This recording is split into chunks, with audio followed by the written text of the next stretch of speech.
It is my very great pleasure and honor to begin a new course on Na'aleh.com, and we'll have the privilege of discussing the character lessons of Rav Pam, the very beloved and sainted Rosh Yeshiva of Torah Vodaas of blessed memory. This class, like all of Na'aleh.com, is Lilui Nishmas for the memory of Rachel Leah Bas Rav Chaim Tzvi. May her memory be a blessing. Rav Pam, for those who were privileged to see him, was a man who had the aura of the Chafetz Chaim, a saint. As if you put your fingers over here, they'd be dripping with the Shekhinah, the God's holy presence. It was as if he walked straight out of Pirkei Avot and the ethics of the fathers. And he had this aura, he maintained this aura of sanctity, of holiness. As a matter of fact, he was referred to as, by Rav Yaakov Kamenetsky, as a kleiner Chafetz Chaim, a little Chafetz Chaim. If I'm not mistaken, in America they would refer to him as America's Chafetz Chaim.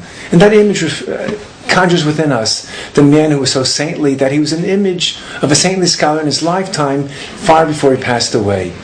Everyone sought Rav Pam's counsel.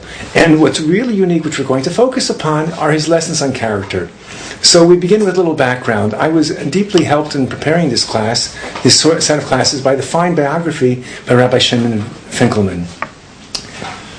Rav Yaakov Kamenetsky was once consulted when he was in Toronto, asking where he should take advice from. Let me remind you, for those who are not familiar, if you go back to the 80s, and certainly before that, America was blessed with many great rabbinic figures, but as far as the real heavy-duty Gdolim, it was undisputed that the Gadol Hador, in the most contemporaneous times of Rav Moshe Feinstein, he was the posek, the greatest halachic authority, and Rav Yaakov Kamenetsky was referred to as the Yoetz Hador. He was the counselor, the advisor. When you had a matter you had to discuss, be it regarding educating children, shalom bayis, family harmony, then you would go consult with Yaakov Kamenetsky.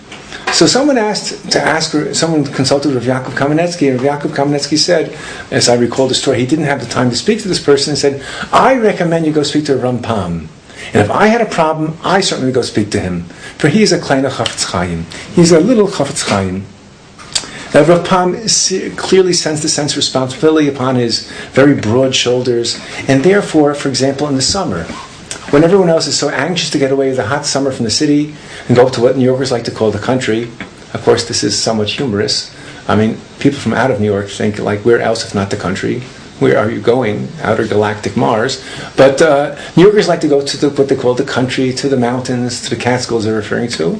And the Pams also would have been anxious to go, but Rav Pam felt, no, I'm sorry, even though they tried to invite him to Or Shraga, which was at the time Torah Vodaas' summer camp, he said, I have too many responsibilities here. People need me, and I cannot leave. And this is similar to the story that in the Beis Medrash in Torah Vodaas, and I remember this very distinctly, towards the back, in the middle, that was where Rav Pam sat. Not in the Mizrach Vant, not in the front, and not front and center, but more like back middle. And he would sit there and everyone could go consult with him. Now, needless to say, this was primarily constructed so that he would have easy access to the Talmidim. And later when he became Rosh Yeshiva of Torah Vodaas, he was all that more accessible to students who need his guidance and direction. However, he was such an important person to consult with, people felt that it was critical that they speak to him as well. And therefore, people were coming in all the time to speak to Rav Pam, which limited the ability of students to have access to him. And the students then complained. They went to administration of yeshiva, and they said, it's not fair. If other people come in, then we have to wait too long to speak to him. So they went to Rav Pam and said, students have volunteered, and they have offered that they will tell people who are coming inside that he's simply not available to you because he has responsibilities to the students. Rav Pam said, let me think this over. And he came back, I don't know, it was the next day or anything, he came back and said, I thought it over, and I said, I can't agree to this. People need my assistance, and I cannot refuse.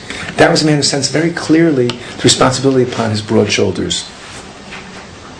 Rav Pam was very clearly influenced by Rav Shraga Feivel Mendelovich, the legendary founder of Mesivta Torah Vodaas, the man who would refer to himself as Mr. Mendelowitz. And if anyone would ever call his house and ask for Rabbi Mendelowitz, he'd say, I'm sorry, you have the wrong number, there's no Rabbi Mendelowitz here. And I guess he would just then summarily hang up. But it was the Panovich Rav who nicknamed him Mr. Nister.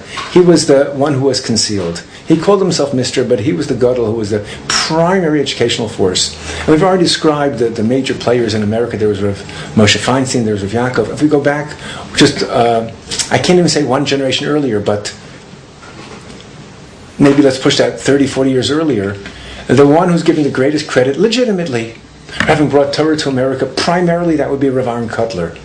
But as far as establishing an educational network in America, that would be Rosh Feivel Mendelovich. His baby was Torah Mesorah.